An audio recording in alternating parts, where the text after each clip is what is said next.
Bitter criticism, new scenario because there's summer. I guess it's being hot now. So here we are in the another feature from the same ocean, Pacific Ocean, with Tommy Gunn.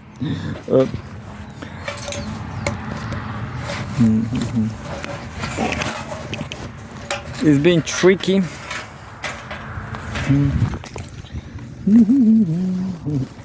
So I don't know what's going on with the image. I'm not sure if this is right, if the image is right.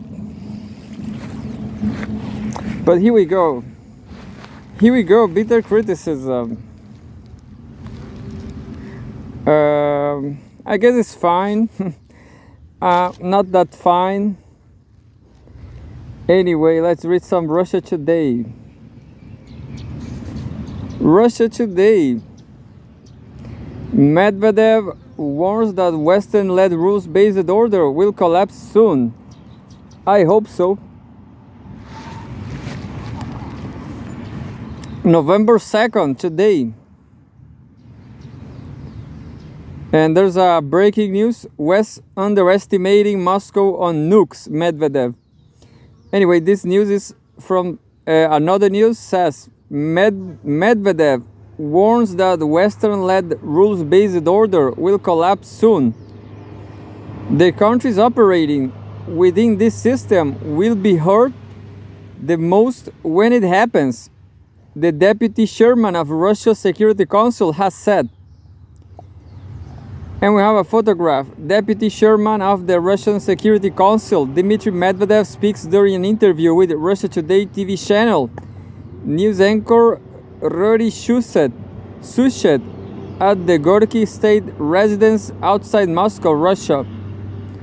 The so-called rules-based order imposed by the US and its allies on the global scene is an unstable structure which is about to fall apart, former Russian President Dmitry Medvedev has said in an exclusive interview with Russia Today. Creating crises such as the conflict between Russia and Ukraine in various places is how the US is trying to rule the world. Medvedev, who now serves as deputy chairman of Russia's Security Council, told the broadcaster on Saturday, quote, "So the more crises they create, the better they think the situation is for America. It makes money from weapons supplies and by allocating money to its defense industry." He said, quote, The Americans are getting what they want at the price of more blood and casualties. This is why Americans are engaging in feeding the war. But that system is coming to an end, the former president warned. The authorities in Washington feel the world is falling out from under their feet, and they are resisting it in every way possible, he said.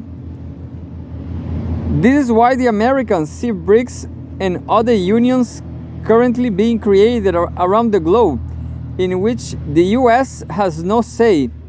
The US has no say as hostile, Medvedev explained. Washington and its allies accuse the members of those groups of violating the rules-based order, but at the same time cannot explain what this order is, he said. Quote, I have carefully picked through the legal text and studied it. It is incomprehensible. It is not clear what the order is and how to approve it.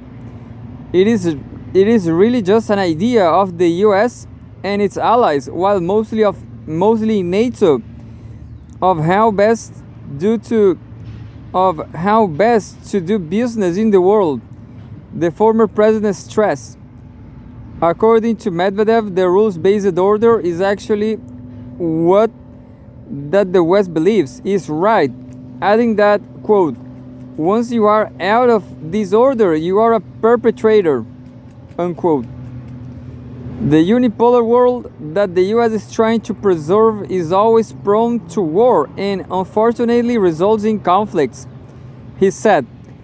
Meanwhile, the multipolar system that Russia and other BRICS members are working to build implies making a connection between different poles and creating a world imbalance that is always relatively stable, he explained. So that was Russia Today.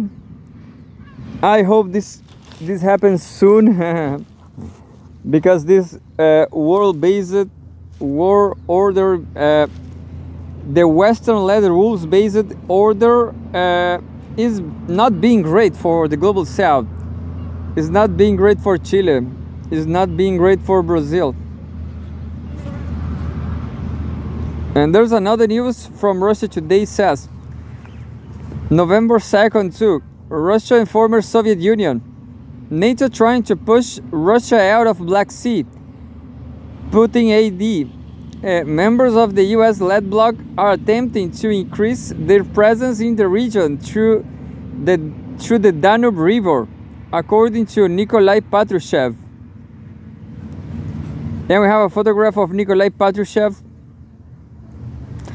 Russia must work to strengthen its navy to counteract NATO's continued efforts to establish dominance in the Black Sea, Russian President Vladimir Putin's ID Nikolai Patrushev has said. During a meeting with the command of the Russian Navy and the Black Sea Fleet, Patrushev, who serves as the chairman of the Maritime Collegium, pointed out that pushing Russia out of the Black Sea has long been one of the primary goals of Washington and its allies. Quote, historical facts show that pushing Russia away from the Black Sea shores has traditionally been considered one of the key tasks in Anglo-Saxon politics.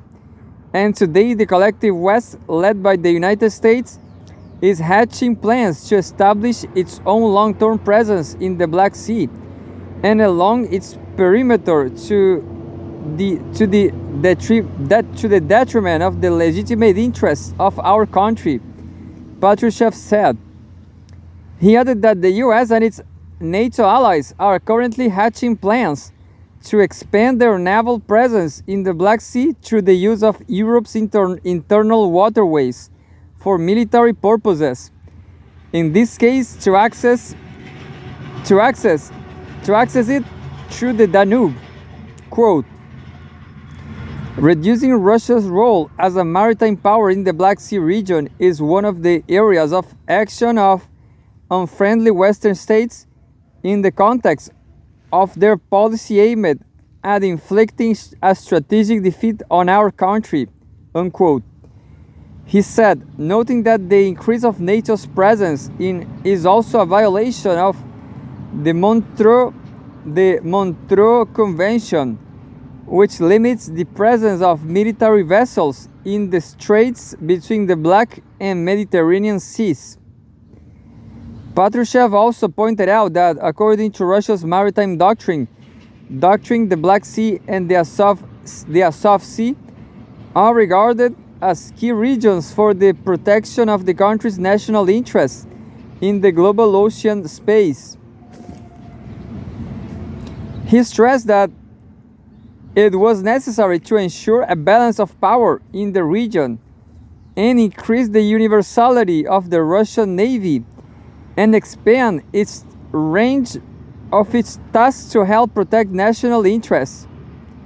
In July, Ukraine's Vladimir Zelensky had signed a decree outlining the country's maritime security strategy, which included the establishment of a permanent NATO presence in the Black Sea and the organization of maritime patrols in the Azov Black Sea basin.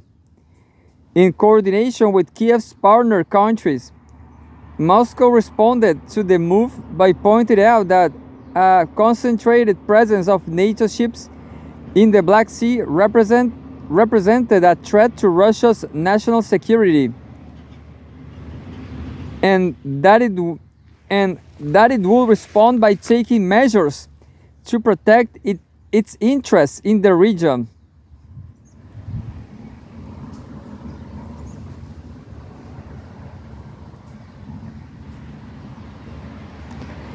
More from Russia Today, November 2nd.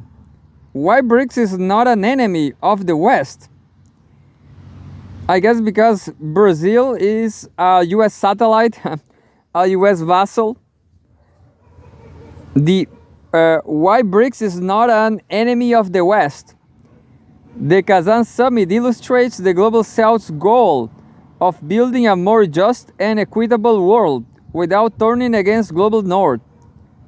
By Kanwal Sibal, retired Indian Foreign Secretary and former ambassador to Russia between 2004 and 2007. He also held ambassadorial positions in Turkey, Egypt, France, and was deputy chief of mission in Washington, D.C. I guess India is also a United States vassal. We have a photograph, the 16th BRICS Summit in Kazan, Russia on October 24, 2024. The 16th BRICS Summit in Kazan, shared by President Vladimir Putin, shows that the West's goal of demonizing him personally and isolating Russia internationally has failed dramatically. 24 world leaders attended the Kazan summit, including those of the 4 new BRICS nations, which joined the 5 existing members of the bloc this year. President Putin was in his element at the summit, which he marked with his confident personality. He held publicized bilateral meetings with key leaders including Indian Prime Minister Narendra Modi and Chinese President Xi Jinping, and held a lengthy press conference with his usual elan and toughness.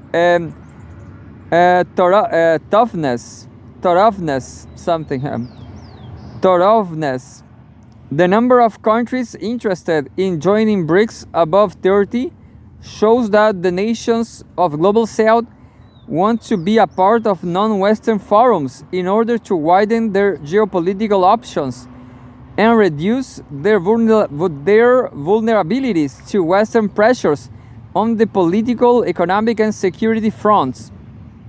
The Ukraine conflict has dramatically exposed these vulnerabilities, with West's confiscation of reserves and state assets of third countries, frequent use of draconian sanctions against adversaries which affect third parties, the weaponization by the US of its control over the dollar-based global financial system, etc.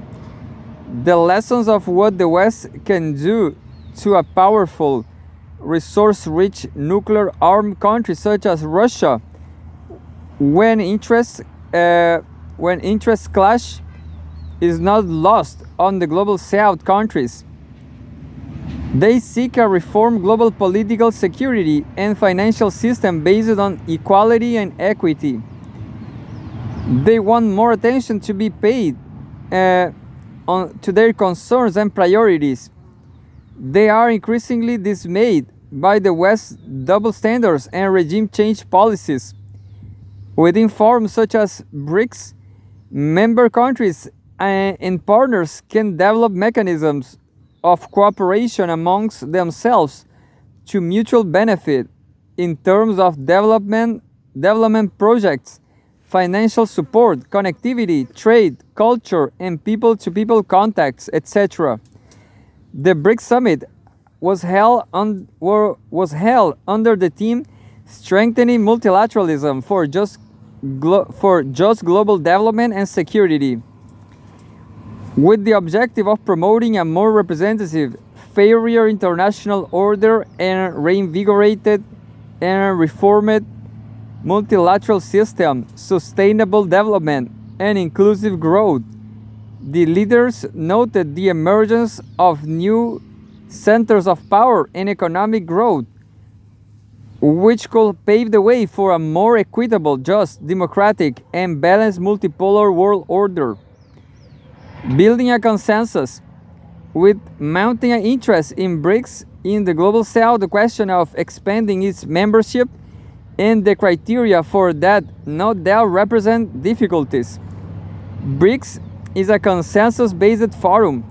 With expansion, building a consensus will become more difficult as new members will enter there with their own issues and priorities.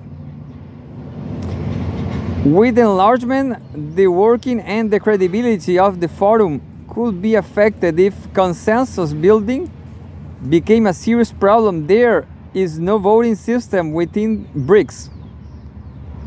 Already, the meeting of the BRICS foreign ministers in the Russian city of Nizhny Novgorod in June, attended by the 4 new members, could not issue a joint communiqué because of differences of certain points.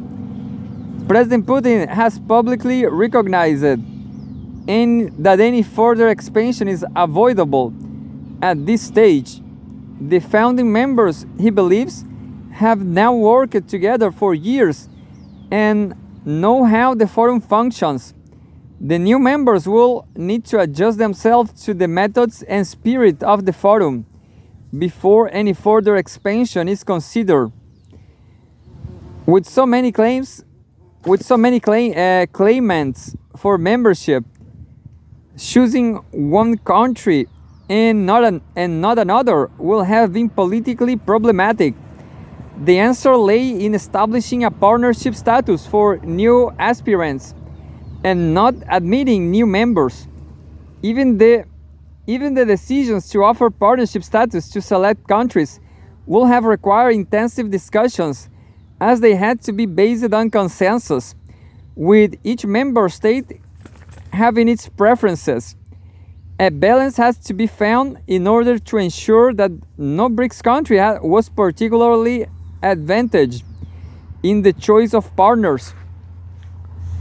At the summit, Prime Minister Modi had stated that India was ready to welcome new countries into BRICS as partner countries, but underlined that all decisions in this regard should be taken by consensus, and the views of BRICS founding members should be respected. He added that the guiding principles, standards, criteria, and procedures adopted during the Johannesburg summit should be complied with by all. 13 new BRICS partners are accepted in Kazan, Algeria, Belarus, Bolivia, Cuba, Indonesia, Kazakhstan, Malaysia, Nigeria, Thailand, Turkey, Uganda, Uzbekistan, and Vietnam. That four members of ASEAN have become partners in very significant. That 4 members of ASEAN have become partners is very significant, as it broadens the BRICS base in Southeast Asia. Indonesia had in 2023 withdrawn its application for membership. With the new government in power, it has decided to go ahead. You know, reading this news from Russia Today or news by BRICS in general, reading these details about the Indian position and reading which countries are accepted as partners, like Bolivia and Cuba, I'm pretty sure that countries like Brazil and India, they are under pressure by the United States. You know, the United States controls in a certain way Brazil and India, and the United States first of all, they want the BRICS to be over. You know, they want the BRICS to collapse. They want the BRICS but also that, as this news says, they want to make business with BRICS countries too. So the United States are trying to figure out a way to make great business with BRICS, you know. But as they if but there are some clauses to American imperialism, that is no Cuba, no Bolivia, and no Venezuela. Understand? No Venezuela on BRICS, no Cuba on BRICS, no Bolivia on BRICS neither. But as they can, it's like they are negotiating, you know, they are making politics about this. Somehow Cuba is a well-known country, and is kind of accepted by everybody. So Cuba is kind of clean because it's been communist and poor for too much time and behaving well, I guess, under sanctions, under US sanctions. And I don't know, Cuba is a partner now. The United States will put pressure on Brazil. So Brazilian society is kind of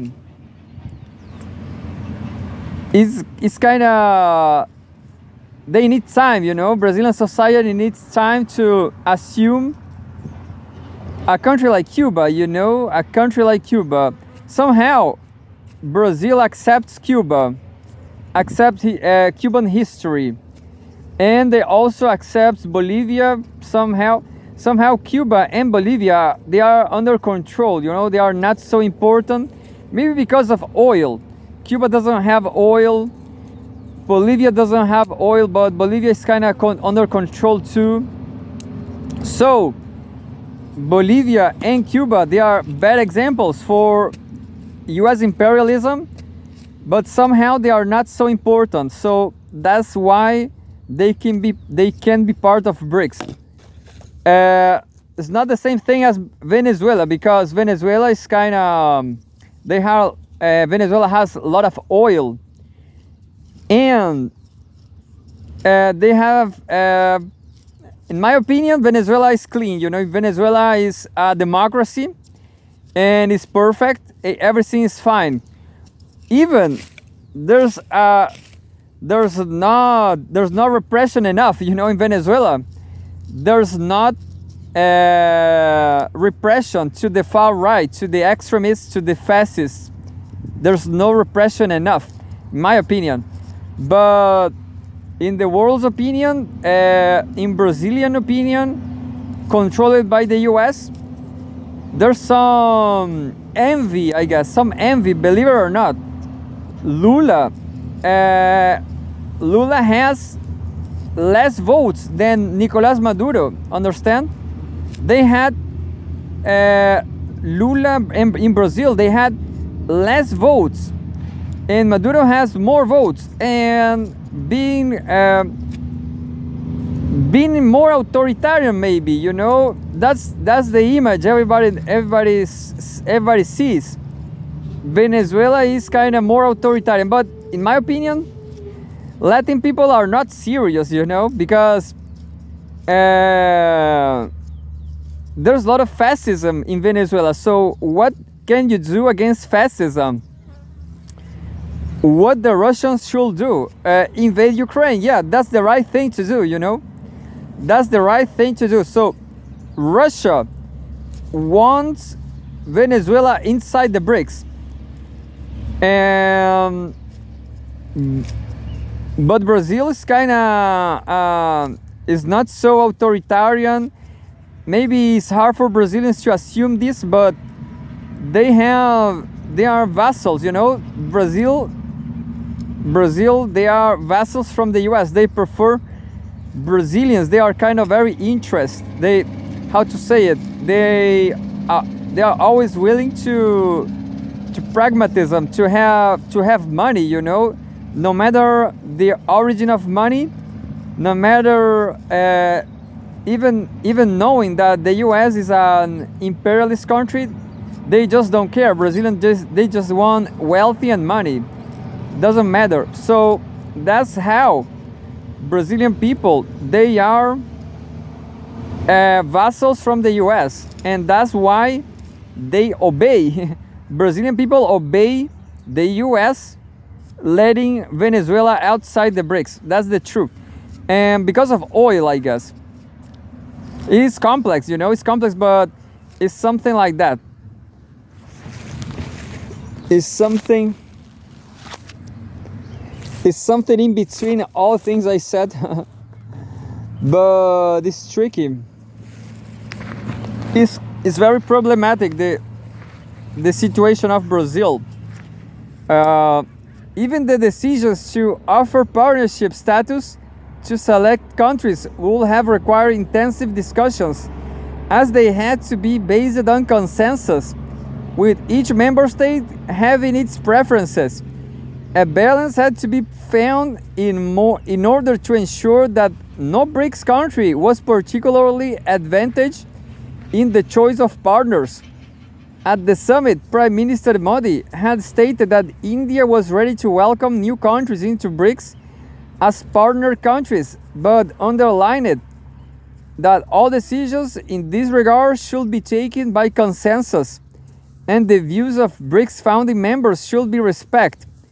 He added that the guiding principles, standards, criteria, and procedures adopted during the Johannesburg summit should be complied with by all.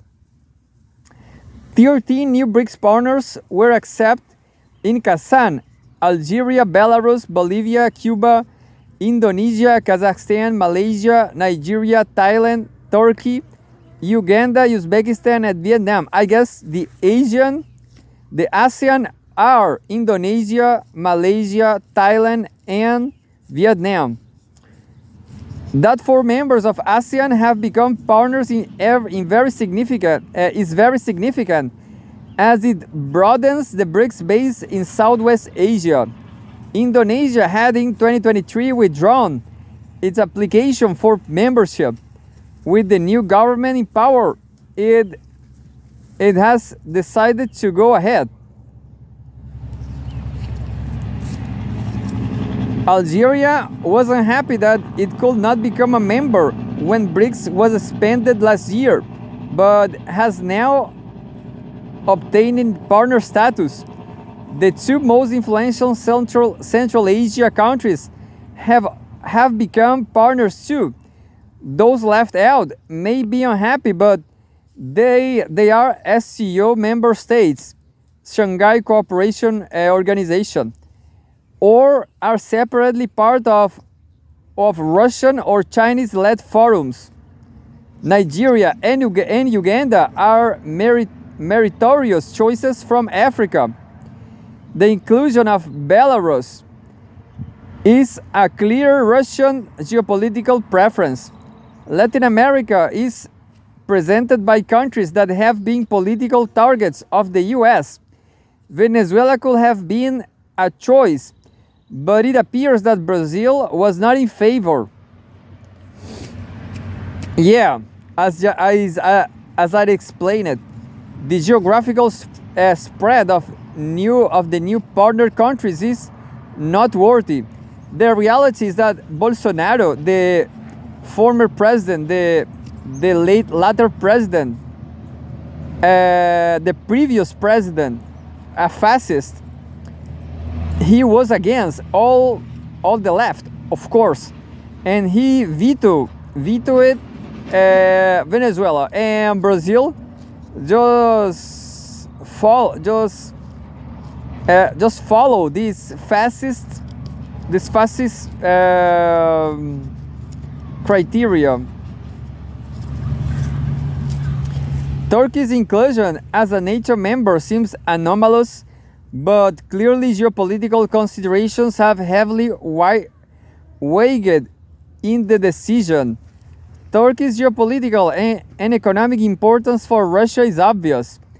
India had reservations about Turkey becoming a partner because of its anti-Indian positions on Kashmir in the UN General Assembly, the only country to do so besides Pakistan. and in the Organization of Islamic Cooperation, as well as because of its role in blocking India's membership of the Nuclear Suppliers Group. Eventually, India did not stand in the way of Turkey becoming a BRICS partner, no doubt in deference to Russia's preference. Saudi Arabia has maintained ambiguity about its BRICS membership, despite having been admitted as a member in 2023. It welcomed President Putin to Riyadh in December 2023, ignoring the International Criminal Court's judgment against him. Saudi Arabia has not formally conveyed its acceptance. It was represented at the Kazan summit by its foreign minister. The Saudi Crown Prince received U.S. Secretary of State Antony Blinken in Riyadh while the summit was being held in Kazan, which might suggest some degree of pressure by Washington. Kazan Declaration: the road ahead for BRICS in bringing about a better balance of power within the global system by promoting multipolarity will not be easy. Interdependence amongst nations is a reality, and fragmenting the global system into blocks will be retrogressive. The objective is to cooperate on a more equal and equitable basis, not a conflictual one. BRICS can be a catalyst for that. The BRICS agenda is clearly very ambiguous. The goals of BRICS in forging alternatives to the dollar-dominated financial system are not easy to achieve. Within the BRICS countries, there are rivalries and divisions. Their political systems differ. Some are deeply anti-West, others have friendly ties with the West, and the economic disparities within the group are large. The BRICS Kazan Declaration, with 134 paragraphs, covers a whole gamut of issues: reforming the UN and the WTO, eliminating unilateral coercive measures, including illegal sanctions, and maintaining a strong and effective global financial safety net with a quota-based and adequately resourced IMF at its center. The key role of the G20 as the premier global forum for multilateral economic and financial cooperation, and the debt vulnerabilities of both low and middle income countries are underlined.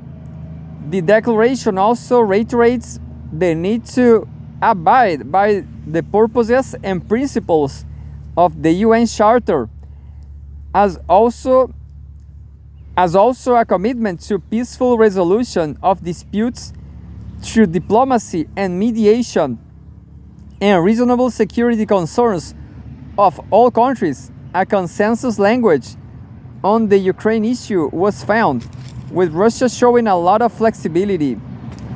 The premeditated terrorist act of detonating handheld communication devices in Beirut on December 17, 2024, has been condemned in the declaration, as have Israeli actions in Gaza and southern Lebanon. The Israeli attack against the diplomatic premises of Iran in Damascus on 1st April 2024 has been described as a violation of the relevant Vienna Conventions. The issue of navigational rights and freedoms of vessels of all states in the Red Sea and Bab al-Mandab Strait has found mention, as had respecting Syria's sovereignty and territorial integrity. The paragraph on terrorism is very strongly and comprehensively worded.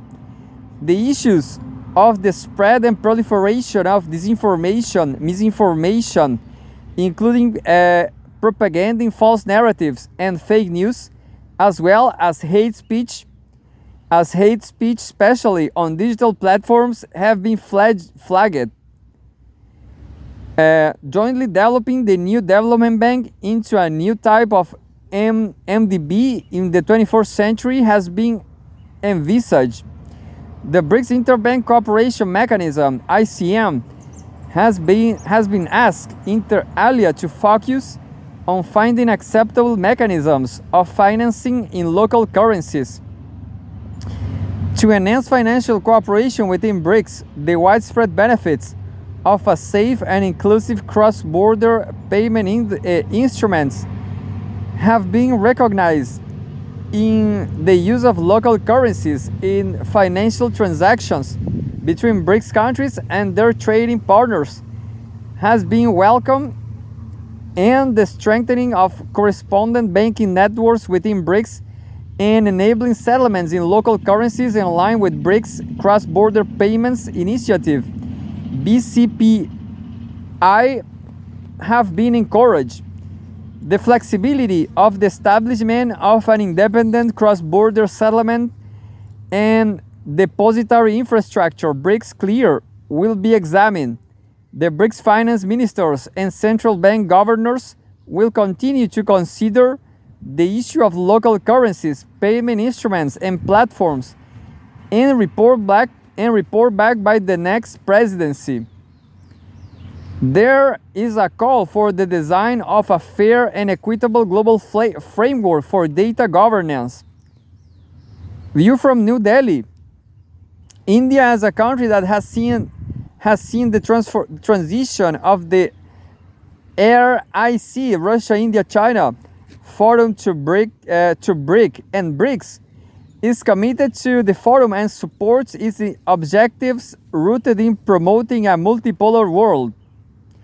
Prime Minister Modi noted at the Kazan summit that in its new avatar, BRICS accounts for 40% of the world's population, about 30% of the global economy, and had emerged as an economy of more than $30 trillion. The new development bank created by BRICS, he said, had emerged as an important option for the development needs of the countries of the global south, with development projects worth about $35 billion having been sanctioned.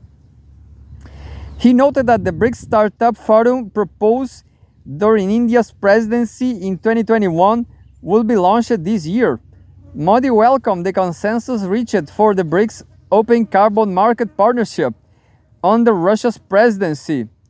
He also welcomed efforts to increase financial integration among BRICS countries, noting that trade in local currencies and smooth cross-border payments will strengthen economic cooperation within BRICS.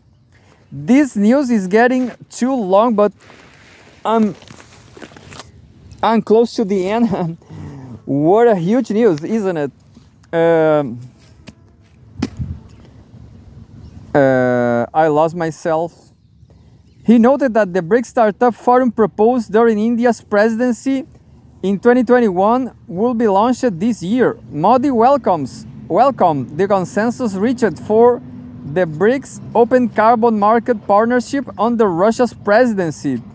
He also welcomed efforts to increase financial integration among BRICS countries, noting that trade in local currencies and smooth cross-border payments will strengthen economic cooperation within BRICS. Preventing inflation, ensuring food, energy, health, and water security were matters of priority for all countries in the world, he said. New challenges had emerged, such as cyber deepfake and disinformation. Very importantly, Modi said that BRICS had to send a message to the world that it was not a divisive organization, but one that worked in the interest of humanity. Putin has cited Modi at Kazan when the president said that BRICS was not anti-West, it was non-West. Non-West, yeah, interesting. Modi advocated a single-minded firm support of all BRICS countries to counter terrorism and terror financing, with no double standards, besides taking active steps to stop radicalization of youth in member states. He mentioned the need to work on global regulations for cybersecurity and for safe and secure AI.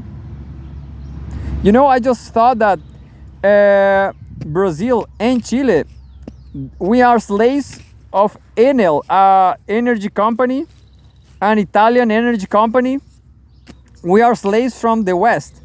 We have no services, we have no energy, we have no telephone companies, so we need some global cell companies here, you know, because people are slaves and they die because of criminality. They go homeless because they cannot afford nothing, energy bills and stuff. So we need something like this in Brazil and Chile. We need an alternative to Enel. We need a Chinese energy company quickly, very quickly, right away. BRICS, he said, should raise its voice for reforms of global institutions such as the UN Security Council, multilateral development banks, and the WTO in a time-bound manner. However, he said, BRICS must be careful to ensure that it does not acquire the image of one that is trying to replace global institutions instead of being perceived as one that wishes to reform them. All in all, with the Kazan summit under the Russian presidency, the inclusion of new partners, and the willingness to develop new intra-BRICS financial mechanisms, the grouping has inscribed itself emphatically on the global geopolitical canvas. And finally, that was all by this analysis of the BRICS, terrible, huge analysis. The statements, views, and opinions expressed in this column are solely those of the author and do not represent those of Russia today. So, all this was Kanwal Sibal opinions.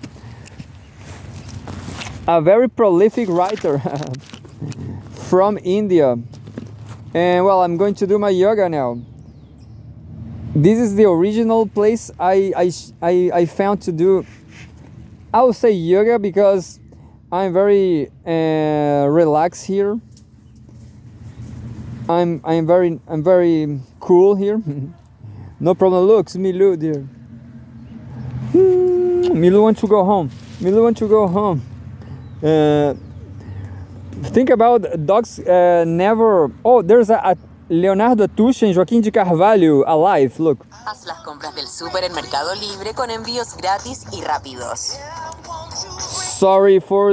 Antônio Garcia para o 247. E aí, tem um delegado que trabalhou e tem trabalhado muito fortemente. E eu sei que dentro do gabinete do Toffoli tinha 2 juízes que estavam dizendo que isso seria abafado. Ele não dizia com essas letras, porque isso seria prevaricação, mas que não permitiam, não deixavam o delegado da Polícia Federal trabalhar, fazer as investigações, avançar nas investigações. Infelizmente, parece que hoje, eu espero que o Toffoli até que acompanhe o 247 às vezes, porque tanto é que abriu a investigação, espero que ele veja que isso é sustentável. O Moro precisa pagar pelo que ele fez. E hoje depende do Toffoli. O Gilmar Mendes tomou uma decisão muito corajosa, que deve seguir para todas as outras decisões, porque isso era previsível. A Lava Jato não foi uma ação de justiça, foi uma ação política. E aí, claro que nenhuma daquelas condenações, na minha visão, tem valor. Então, era um objetivo inicial, desde o primeiro momento, eu entendo que 2014 era evitar a eleição da Dilma. E tanto que o Moro, ele acaba vazando aquele depoimento do Alberto Youssef, que é inclusive uma coisa impressionante. Ele é um depoimento que é em delação, mas que não poderia nem ter ocorrido, sabia? Ele ocorreu na semana da eleição, porque o Moro queria divulgar. E ele forçou a barra. Sabe por quê? Poucas pessoas sabem disso, mas quem homologou a delação do Alberto Youssef, a segunda delação dele, porque a primeira foi lá do Banestado, a colaboração, quem homologou, sabe, foi o Teori Zavascki. Foi super... I guess they are talking about E a pessoa prerrogativa de fogo. they are talking about a crime.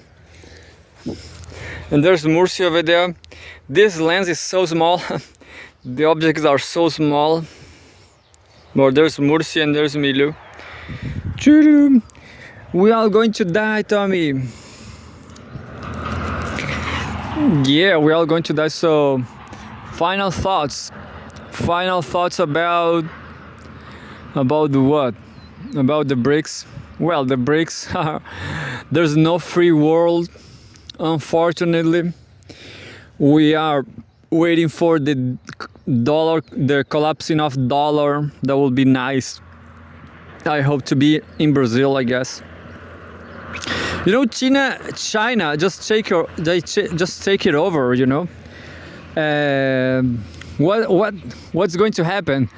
The collapse of dollar. So the dollar collapses, so there will be no trade. No, people will have no dollars for trade. But there's no problem. Everything is made in China. Understand? So what we will need is yuans. That's what people will need now. Yuans to trade with China, and that's it. I hope this transition will be very quick, very fast. I hope to go to China actually, or Brazil, who knows. So, and well, the US will try to fight everybody, try to make a lot of wars. Not even Tommy will save us. So I will take my dogs to Brazil.